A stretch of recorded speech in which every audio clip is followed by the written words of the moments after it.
So let's get started. I do want to ask you guys, if you can, whenever I go live, to tweet that the stream has gone live.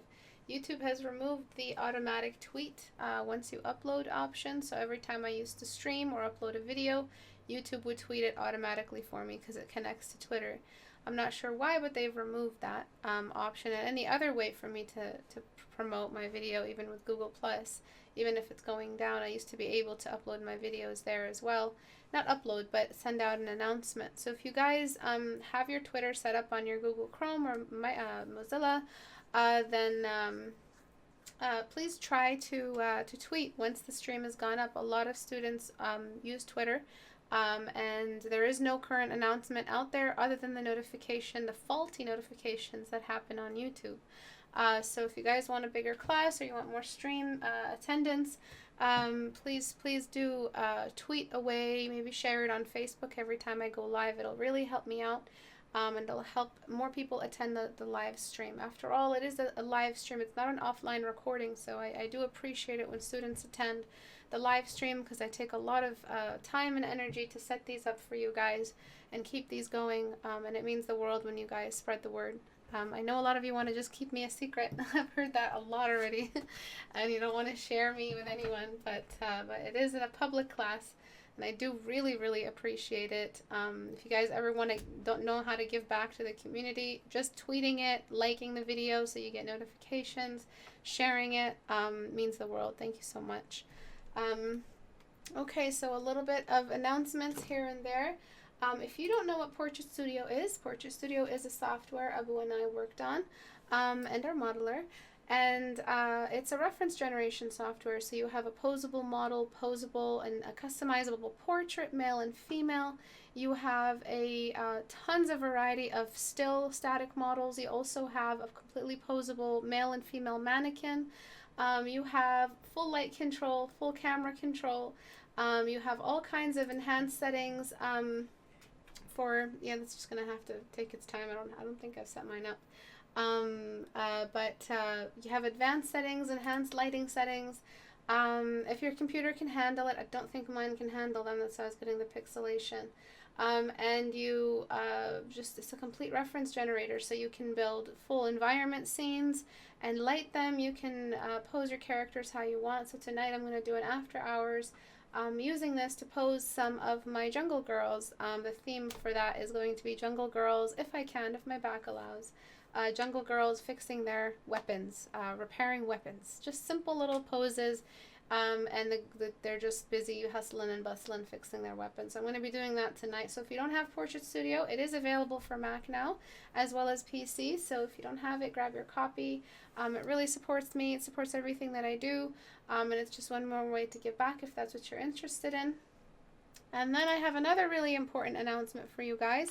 The Villain Challenge. The Villain Challenge is delayed, officially delayed, because I want people to join us on Reddit. Reddit it has 707 students, but the Google Plus has 10,000 students in it. So you guys need to start migrating, and a lot of people are still using Google Plus. I know you guys are comfortable there, but we have to leave. This is the community now. This is where I'm pulling work from for Critique Hour. This is where you hand in homework, and this is where you hand in class notes. So the reason being, I'm not going to accept submissions for Villain Challenge until April 3rd. So April 3rd will typically be the due date for the challenge. I need to hold off on all and any challenges until the Google Plus closes completely. And then finally, there's Patreon. If you guys are interested in this month's rewards, you want to join as a patron, you guys can do that. Because Patreon is closed, and it's a closed group, I am hosting the Villain Challenge with a little twist over on the Google Plus. So if you guys want to go there, on Patreon. So if you guys want to go there and join as an apprentice, you'll be accepted into the Discord group, and you will have lots of rewards as well for my personal work. So all the jungle girls that I draw, all of the stuff that I've drawn before this week or the past couple weeks is given to you as a PSD, along with the brushes that I used and a time-lapse description commentary video on how I did it. So if you guys want a personal look into my art and my personal work, then Patreon is the way to go. And then finally, class notes. So I've recently been handing out a lot of class notes. Oh, shit.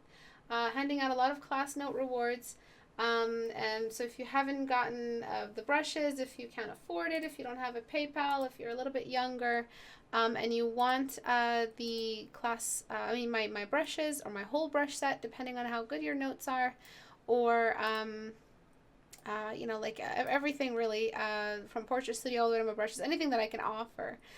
Even sometimes I'll give a sneak peek into a Patreon video as a reward, just different rewards that I can offer you, stuff that I would otherwise be charging for. If you have good notes, then I will give you I'll give you a reward for those, and you can submit those on Reddit as well. I don't look at Google Plus anymore. Please move over into Reddit. If you're still on Google Plus, please announce it. Tell people. I shouldn't be the only one announcing this. I'm not the only one using this community and benefiting from it. So please make sure everyone moves over into Reddit if you can. Be a little bit more proactive and comment. And say, yeah, don't post here. Go post this on Google Plus if you want Istebrak to take a look at it in her videos. Google Plus is closing, so it's no longer accepting any more CritiqueHour. I'm not accepting any more CritiqueHour paintings from that website. So I'm just trying to find what I just deleted, because I'm a dingus.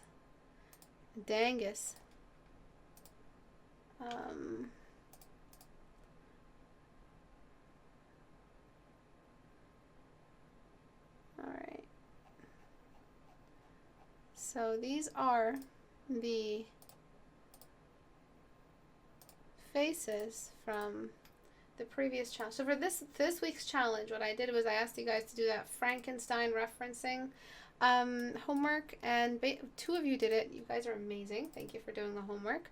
The first one is the ultimate vampire. So I asked you to find references, combine them from different actors, different faces that you like, so you can have one face, and then learn to develop that trope by using an actor or different parts of a face, combining them into one perfect trope. So this trope was the ultimate vampire, which is actually really working. I will talk about some anatomy problems, but it's really, really working. And this one as well, I really like this one. I don't know if this is all the same face. I don't know if you've combined different features together. I cannot tell.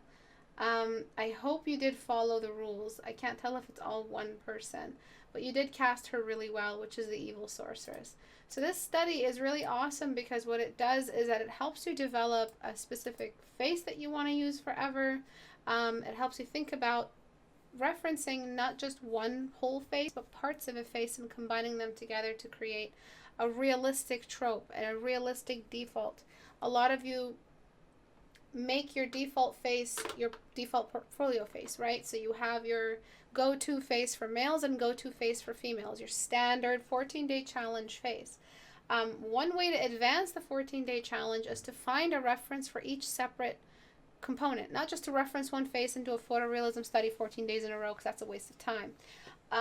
What you want to do is build the face you want to use consistently, or have one challenge or one study regimen per trope. You guys need to work on your tropes, and you also need to work on that stale Ken doll looking face that you guys sometimes have with your standard go-to male and female. They don't look real. They don't look advanced. They don't look professional. They don't look like people. So the best way to remedy that is to find references from actual people and combine them to create your ideal face. You don't have to do it with half a face. You can do it with a whole face. But the half a face thing is just a way to keep the reference nearby as possible. The more advanced version of this is to completely build the face and then reference it after and clean up the seams. But I really, really like the study here and here. Yeah, it's like casting. It's really fun. It's like casting your actors for your chosen role. And what you have, a perfect vampire is different between each artist. So you guys can do that and benefit from it and find the way other people view this trope and pull from that as well. So these are the ones this is an assignment I did for a long time ago for my patrons as well. So they borrowed from, I told them to build your ideal male face, because a lot of the patrons, a lot of artists altogether don't know how to draw a male. They get really lost when it comes to drawing a male.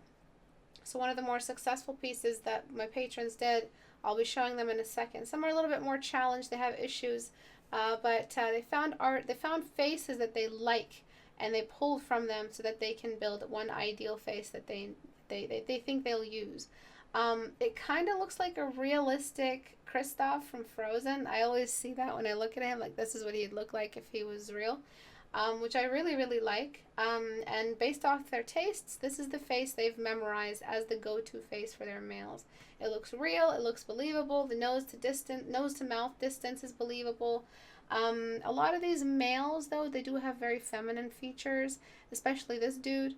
But I really like what they did here, and then they're remedying that really stale, awkward, plain, no reference face, the male face that can happen when you work too long without reference. This is a healthy, active way of building your references. It's not just finding one face at a time and doing as many studies at a time, like a gunshot, just like a spray effect of like a shotgun, and try to get as much improvement as possible. This is a very laser-like approach to your reference building and building your visual library. I really recommend it. Find some faces that you like, male or female, and build them off real references, real occurring faces. So the noses you draw don't always look like the perfect tutorial nose.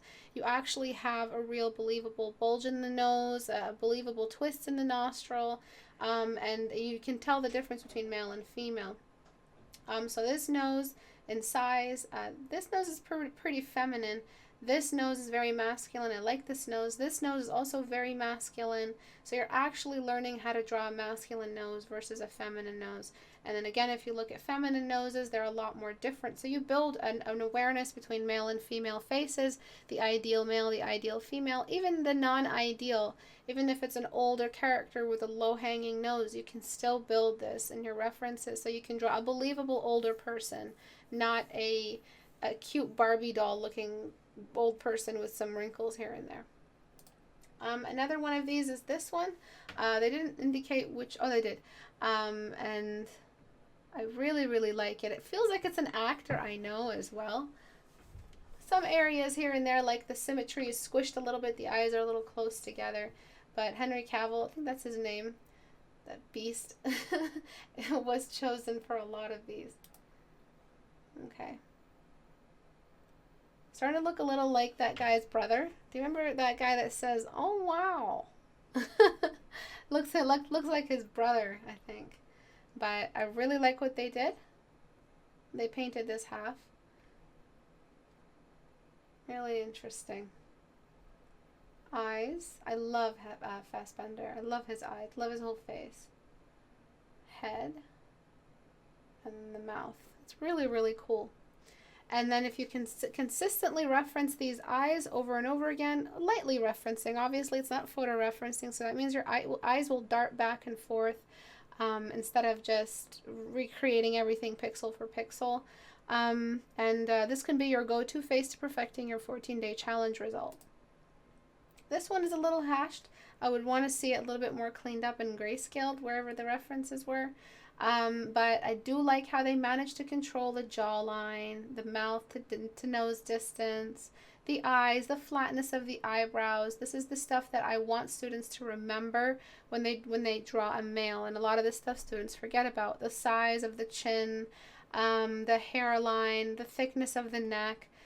This is the thing that makes men read on a paper, on a drawing. It's these key things, and you're still learning those. Even if it's not a perfect rendition or recreation of your references, you're still actively building a lot of these references and actively building a face of your own.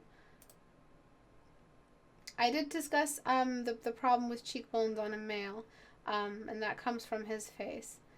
So male cheekbones are not rounded, they're more flat, they're internal. As you can see, they convex in instead of creating a shape out. So they have more of that inward C than outward C. This is a very obvious outward C, and this is something that I corrected in the class. I might be releasing my critique hours for patrons very soon from 2018. I'm still thinking about that. I'm not sure if I did already. Did I? I did? I think I did. But there's some that I haven't released, and I'll be releasing that. I don't know. Did I do it? I don't know. I think I only released the 12 month by month. Oh, I already looked at this one. These eyes here are very particular. I did discuss this. These eyes are very, very particular eyes. They're a very specific kind of eye, so I would not recommend a face like this as your default. This whole guy's face has taken over the reference. So I would have recommended an eye that's more easily accessible to you to work with in your photo referencing. But you did go for a hooded eye, or mildly hooded is the trend in all of these. But this guy is extremely hooded. So he did not belong there in your building because there's just too different. So remember to keep that in mind. It's about building the ideal default, but it's still based off realistic, real occurring portraits. I think we looked at this one as well. So that's what I'm going to be looking at for this, but in this case, these are tropes. And I'm just going to be correcting them based off what we're seeing in the reference. I don't think you did. I think. I'm not sure. So what I'm going to do in order to clean these up is I'm just going to select one side and just duplicate it on the other side. I might not do this one because what we have here I think is just a recreation of one girl.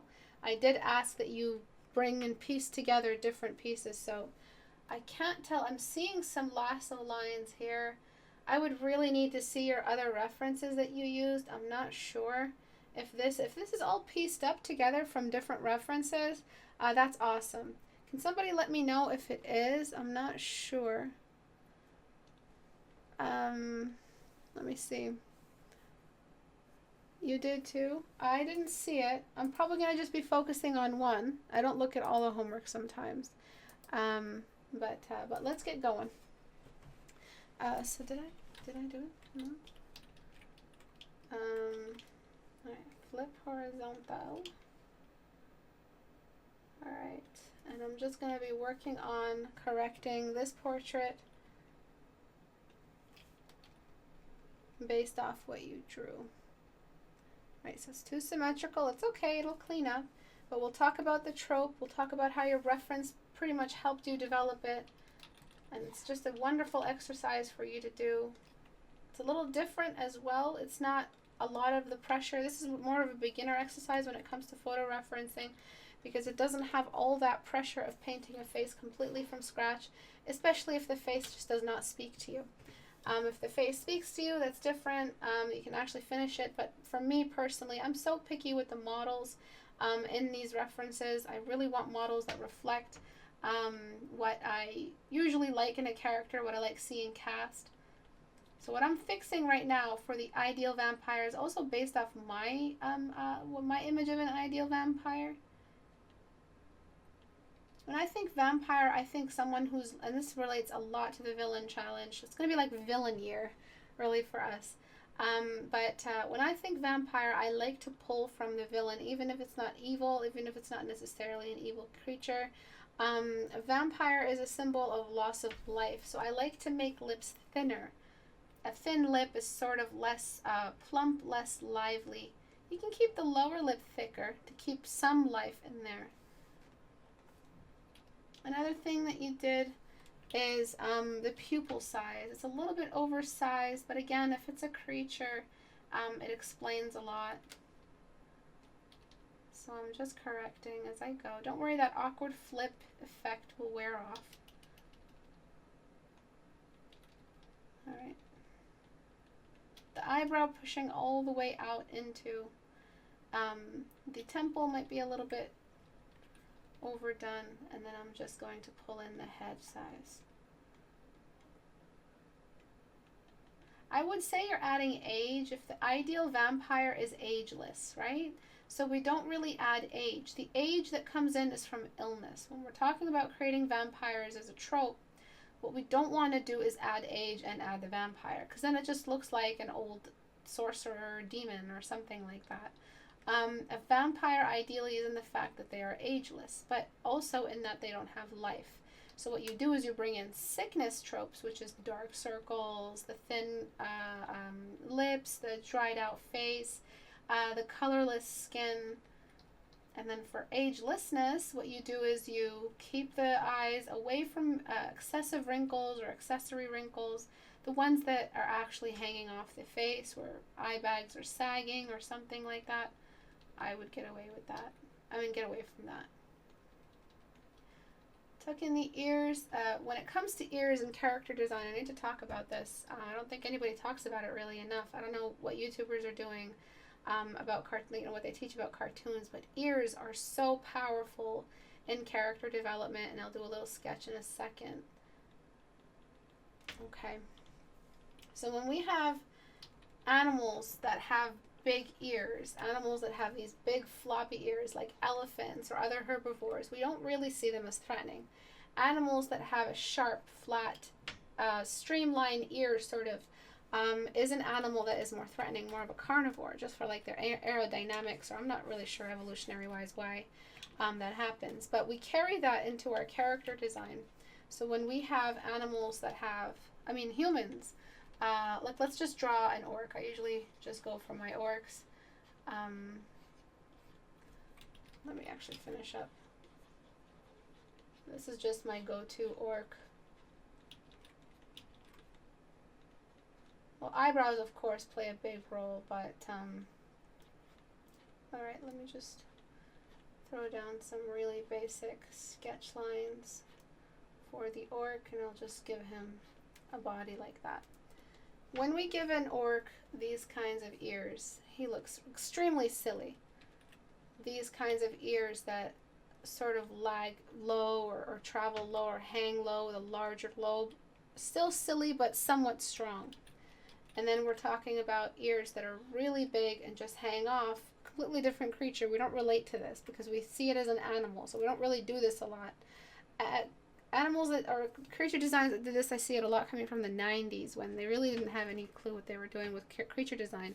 Especially creatures that I saw in like Neverending Story, or that other one with the it's not stop animation, it's like puppets. I forget what it's called. It's like this fantasy mirror thing. They looked really terrible because they mixed a lot of the things that don't belong together. And then we have the flat ear that hangs on the sides. A lot more flat, a lot more threatening. And then you have the really flat along the face. And that, even if it's not pointed, even if it's perfectly flat along the head, it gives more of a complete square in the silhouette. Nothing is breaking it. It's working completely with it. And then we have a more solid kind of look. So the wide lobe or the wide orbit for the ears, avoid that. It really doesn't work. A vampire with floppy Dumbo ears does not read as an accurate trope. So be careful with that. And then we've got this problem here because of the flip. So I'm just finding and blocking in the nose at the moment. Getting rid of these lip wrinkles. Again, we want to get rid of solid age wrinkles and preserve the beauty. You can keep that. That's a sign of sickness, but any more and it would read as, actual wrinkling. So again, male cheekbones, they don't do this. This is feminine. They do an inward cheekbone. He's still chiseled. He still has cheekbones, but they're just more masculine. All right, so just take a look at my blocking and what I'm doing.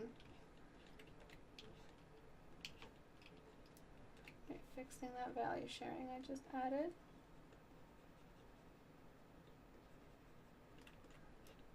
Alright, I want to get rid of the expression because the expression should not be in the 14-day challenge. It should not be in any portrait study.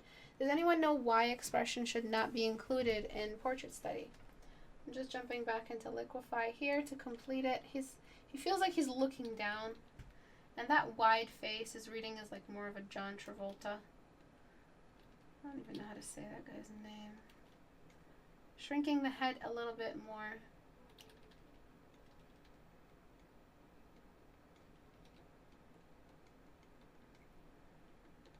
And then the face is a little bit long, so I might just increase density. And just lower that. And one thing you can do is,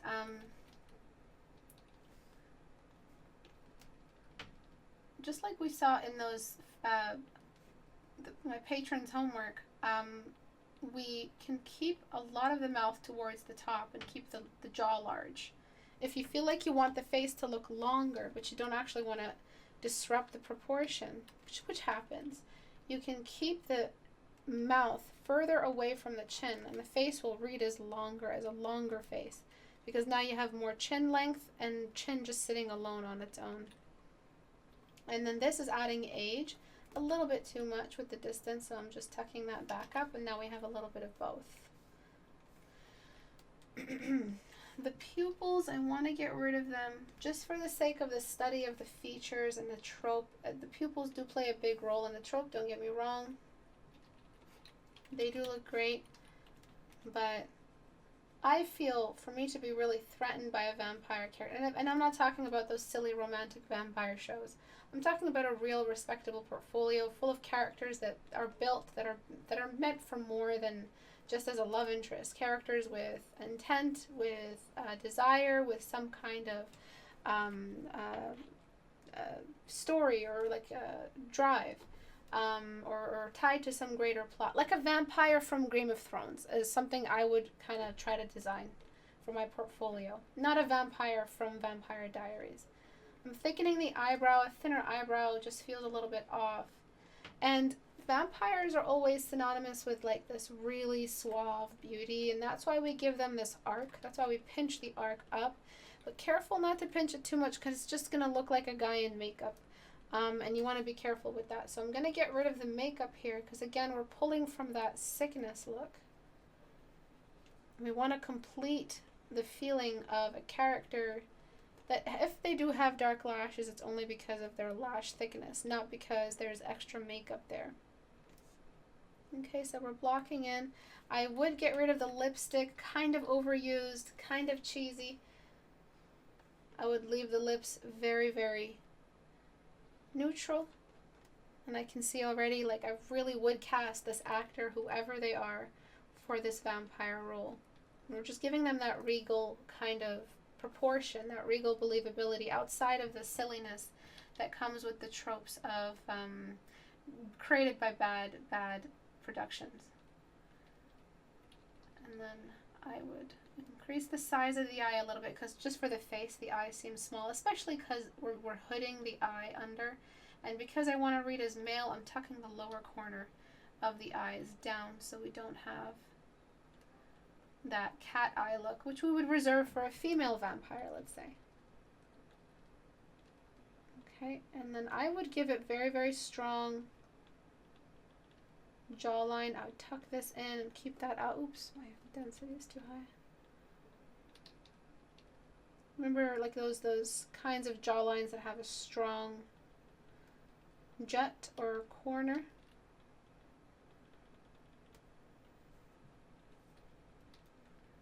And I'm just being careful not to interpret this as a wider face. More of a square face. Square face is safe for men. Be careful with the wide face. Wide face is feminine. So you're feminizing the male trope by making the face more wide. Alright, I think that's it for liquefy. I think we're in a good place. As for the nose, there's so much you can do about the character of a nose. A low-hanging nose, a broken nose, a nose that's pinched at the start, a thin-bridged nose. They do different things for the character, but altogether, as long as you stay within the inner line of the inner corner of the eye and not expand too far from it, you won't have any trouble. But if it's, I mean, that's not too far. I meant like this. That obviously, that's ridiculous. There's so much you can do, really, and that Henry Cavill nose with the little pinch in between is actually pretty great. So I would get rid of that extra little arc in the eyebrow. We still have an upward finish, an upward tail. Even this looks great on a male. Just don't do this unless it's an expression. If it's like a natural, like resting Instagram selfie face, it's gonna be a really ridiculous character to work with. But if you want to characterize and stylize a little bit, the tail is just fine. You can throw that all the way up here. You'll still have a male character. As long as the base of the eyebrow is flat, it's still going to read as male. Eyebrows for males are just what carry the read for a male character. If you flatten it even more, it'll still read as male. Just make sure that the inner eyebrow doesn't go up, because it'll look like desperation. So this, in my opinion, is actually a really successful vampire casting. I got rid of extra feminine details here and there. I gave the nose some character. And this is just a wonderful exercise to help you build your tropes. If you have a problem with referencing, if you have same face syndrome, if you have difficulty drawing males, if you've been drawing females since you were born and you've never drawn a male and the males that you do draw look really feminine, wonderful way to completely supplement your referencing with actual believable features. And that's it. I hope you guys give this study style a chance. And this was like a bit of a sample of what we do together on my apprenticeship. So if you guys want to join me there, we do cover a lot of this stuff together in this format. So I'm just darkening the upper lip. I'm introducing some dark spots. And I'm going to try to, with the time left, render this for you guys. A little bit of an eye bag. That low hanging eye corner might be a little bit much, but I think it's me pulling from Castlevania a little bit. Love that show. You guys should really watch it. It's on Netflix. I know it was a game, but you guys should really watch it. Okay.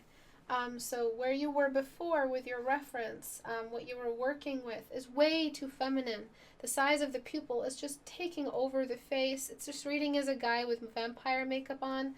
I want the cast. I want the character himself, the human, the character, the being themselves to scream vampire. If I saw this person walking down the street, I would actually think they're a vampire, not a guy in vampire costume. The expression, the neutral sitting of the features, the design of the features, all of that together reads as a vampire character.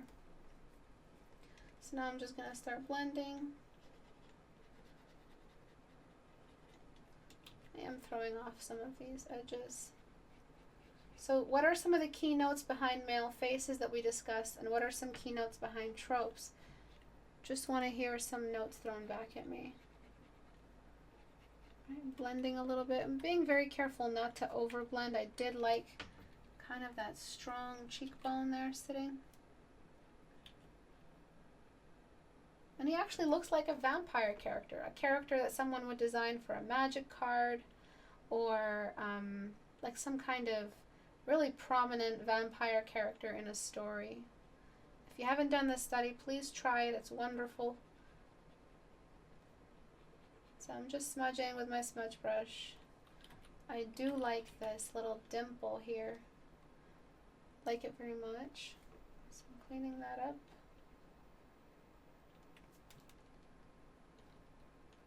And then I'm just smudging around the mouth. Yeah, I don't imagine Dracula as a pretty person. I would never cast a pretty person for someone who kills on a regular basis and preys on human beings and innocent people. Even if he changes towards the end, even if he's some kind of protagonist, if you use a pretty boy, it's just not going to work. So Laporte says, inward C's for cheekbones, excellent. Please don't use the outward C for males. It's just specifically female to have that really strong, like Naomi Campbell cheekbone. That's just for women. I would not apply that on a female, on a male character. On a male character, I am casting. You are designing the actor you would ideally want for this. It's not always perfect for casting because everyone's face and casting is not always perfect. I mean, just look at Aladdin, Jesus Christ. But you have the power right now to design the person you want to play this role. So put some effort into actually finding the features you would imagine for this role. And I love that little angry look he has, even though he's not angry. The nostrils don't show. Let me talk about the nostrils. For females, the nose is always upturned. We have a little bit of an upturned orbit for females, kind of like that Tinkerbell face. We always have that upturned nose. For males, we either have a straight nose, and I cannot draw noses today, a straight nose, or a nose that kind of moves down a bit. Alright, the less nostril we see, the more masculine the nose will look. The more nostril we see, the more feminine the nose will look, especially if the nostril is a teardrop. If we see this, extremely feminine. This is feminine. If we see something like this, very masculine. Sometimes some females have noses like this. A lot of the scale of the nose also goes into characterization, how much space it takes up on a face. That's always there, but just remember, if you're trying to pull a more masculine, handsome, hero-looking guy, I mean, I'm about to flirt with this dude right here. Make sure you tilt the nose down. You can always have a little bit of an indication for where shadow is pooling, but just make sure you have that. As for the hairstyle, I mean, it's okay. It's a little bit outdated. I would go for a hairstyle that's more natural. Creatures that are not too groomed, more natural hair. Creatures that are groomed, I guess, like a Dracula, probably is very groomed. I would give them a more symmetrical haircut or hairstyle.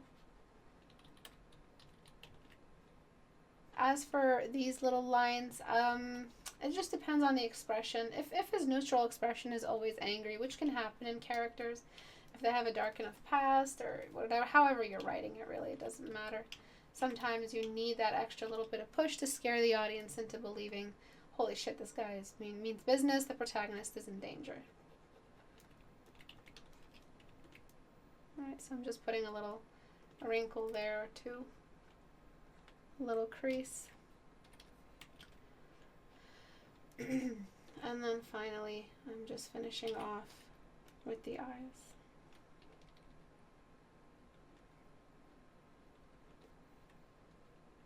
Alright, for the pupils, what I would do is again, we're leaving the pupils last. Why are we leaving the pupils last? Can anyone explain? What do we need to do first that the pupils don't really do?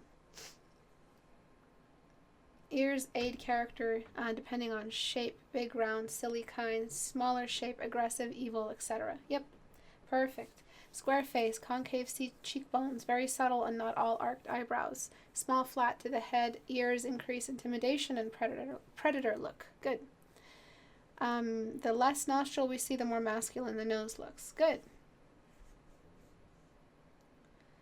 He could be old and ugly and wrinkly, but when we're talking about a lead vampire in a really, really famous vampire story like Castlevania, we just wouldn't make him so old he's hardly handsome and hardly interesting. The older the I'm sorry, this is what we deal with as character designers. We don't hire the old guy.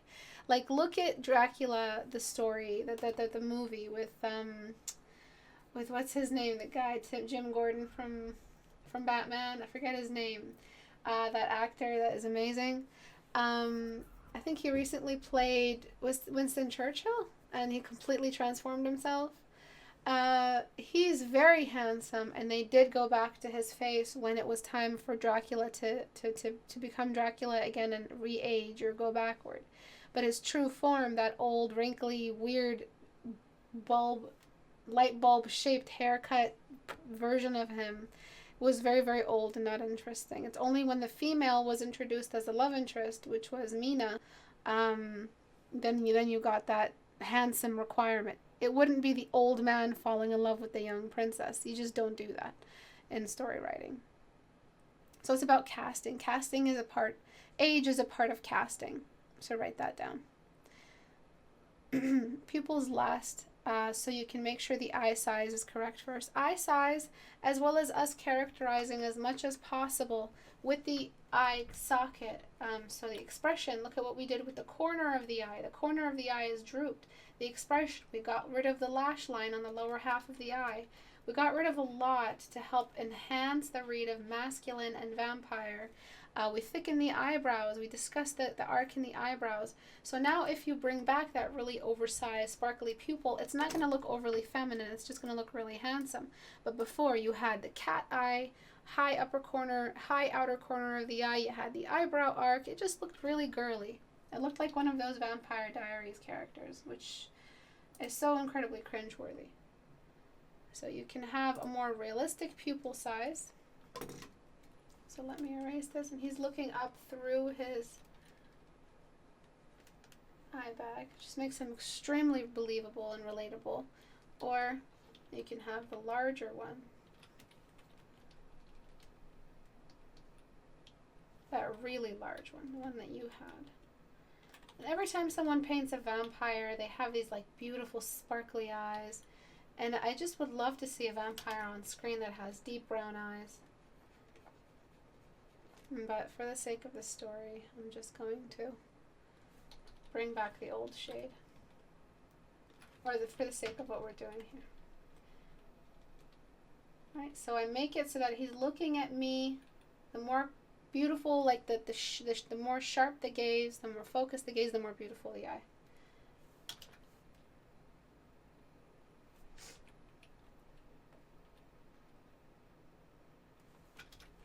Okay, and then you can do whatever you want with the rest of the eye. You can apply your pupils and apply your sparkles and apply whatever you want. I feel like the face is a little bit long, so I'm going to just shrink it a touch. Other things that you can do that make characters look freaky, so if you wanted to add that freak factor, is expanding the mouth. You will add a little bit of freaky to them. It's like that David Bowie mouth. It's very wide for his face. And that adds a bit of freak to the face. Because a mouth that expands this far is obviously like demonic or something like that. We've seen this done before in the lizard doctor in Spider-Man. The way they designed his mouth to be so wide. Really, really creepy. You can give more of a downward turn, more like the goblin nose. And an even farther extension of the mouth from the nose. And a really unusual lip shape, something like that, to complete that sort of otherworldly look. You can have stronger shapes in the mouth. You can get rid of this and just keep the lip curl. And this is just the freak factor, the extra. And if you combine that with an eyebrow arc, he looks more like a villain that could never really be considered as the beauty, but maybe he could be. I've seen different things told like a Persephone and Hades type relationship. And then to make him even less attractive or more freaky, we thin out the mouth to nothing. Okay, so we're adding less of that handsome and more of that like more complete vampire look that you just don't care about the handsome anime, which is pretty much what this looks like at the moment from the before. And this is what I would do for a vampire king. And then of course I'd go straight to the cheekbones as well and exaggerate those. And just tuck those right in, starting from the top. Really skeletal, and we've discussed why skeletal is really good for villains. It's like death and reminder of death, murder, all that crazy villain stuff. And I'd complete the chin, giving the chin kind of like its own little... I don't want it to look like the goblin, like from Spider-Man, too much. But obviously he's the most ideal villain ever. And the most well-cast villain I've ever seen, Willem Dafoe as the Goblin. I mean, seriously, the first Spider-Mans are the best ones. There's really nothing like it. You can have that signature Dracula haircut. Another thing you can do is thin out the eyebrows as well. I'm trying to do this without ruining the painting.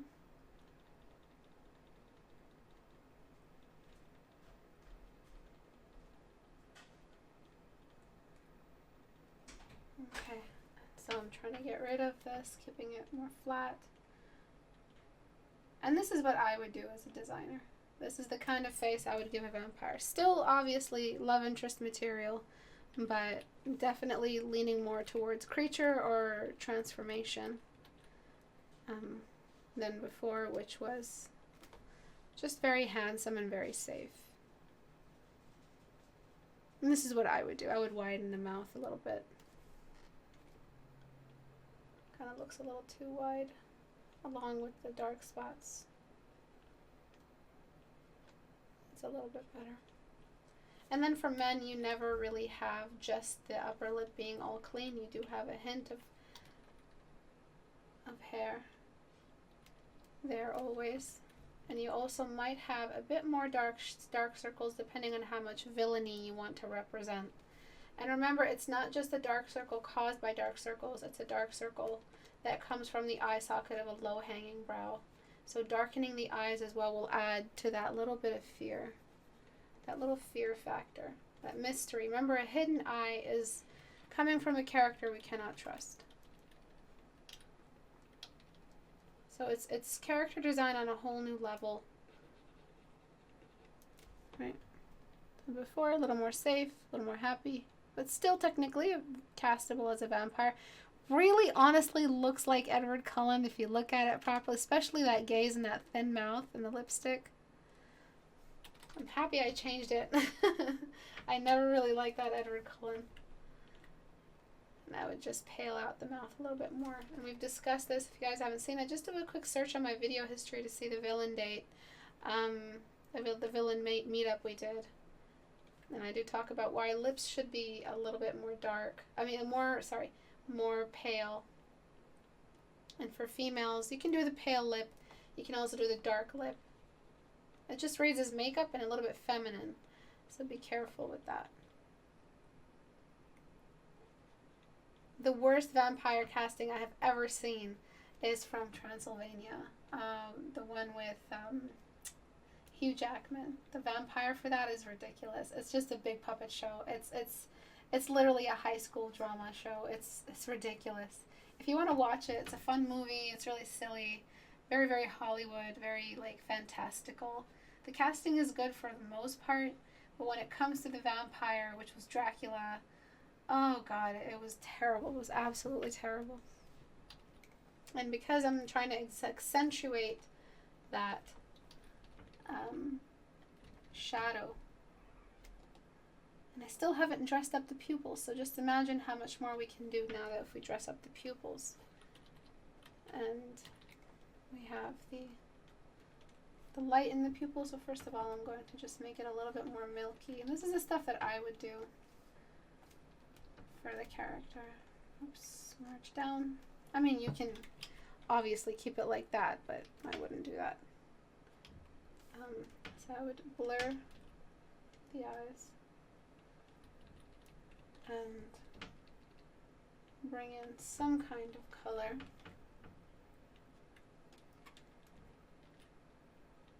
I think he grows on you. His beauty, his handsomeness grows on you. His face is still very, very symmetrical. Another thing you can do if you want to get rid of the handsome, some people just want to, I don't want it to be too pretty, is bring the eyes closer in together than before. So the eyes are further apart, more handsome, and we're closing the triangle inward.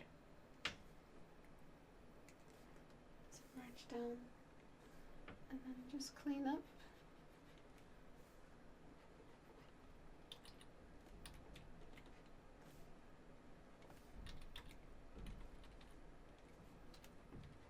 And we're almost done. 6:12.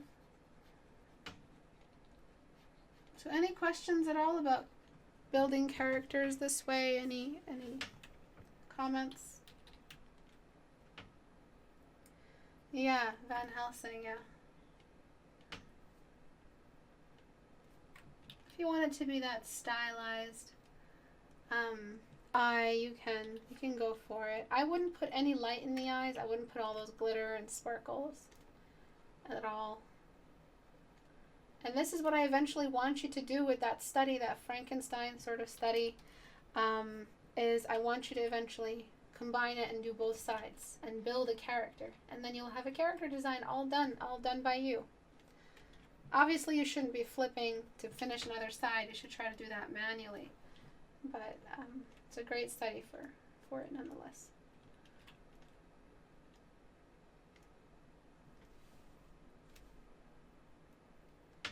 I actually just liked it before when we didn't have all those details. But, to each his own.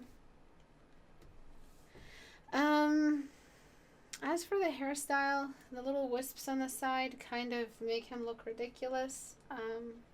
But that's your choice. I would change the hairstyle to match whatever his role is. If he's more of a rugged character, I would bring in a really loose, kind of low-cut, medium hair length. If he's a groomed character or a court, someone in the court or something like that. Not court like trial, like court like the medieval court, like the throne room or something like that. I would give him more of a symmetrical hairstyle, kind of overdone. I'm trying to lower the eyebrows without making him look angry, and that's just because of the masculine touch.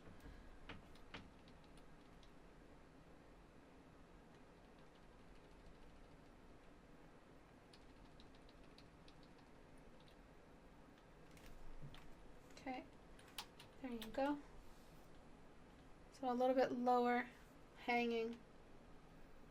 Kind of looks like an actor, I can't tell who. I like the long tails of the eyebrows as well.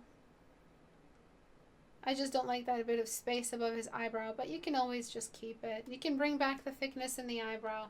It just depends, you as the artist, what you feel reads best. This could just be an expression of his. But we're talking about the neutral. We're talking about the flat, standard face. The vampire from Van Helsing had these stupid little hair wisps. I thought it looked so ridiculous. Just cleaning up over here, and we will be done.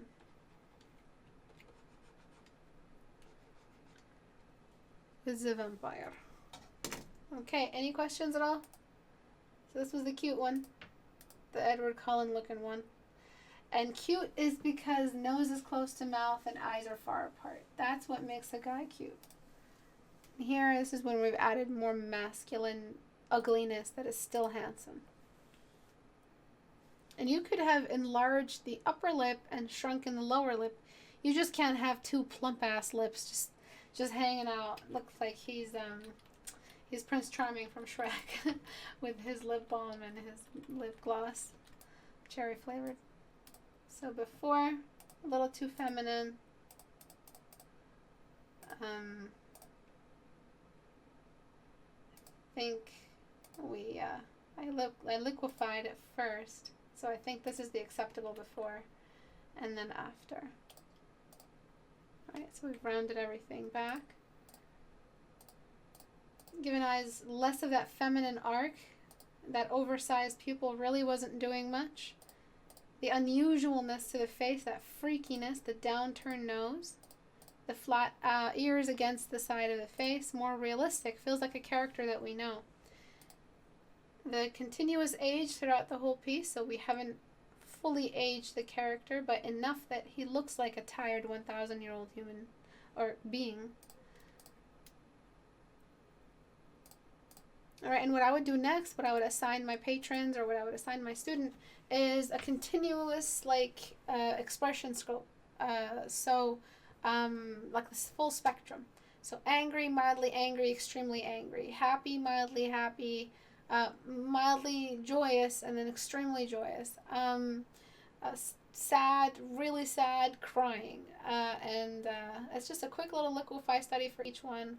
And again, it helps supplement your visual library for more realistic occurrences of anatomy than just what you imagine to be real or the slight accumulation of references throughout your studies. This is more of a focused laser type approach to building your visual library. Any questions at all?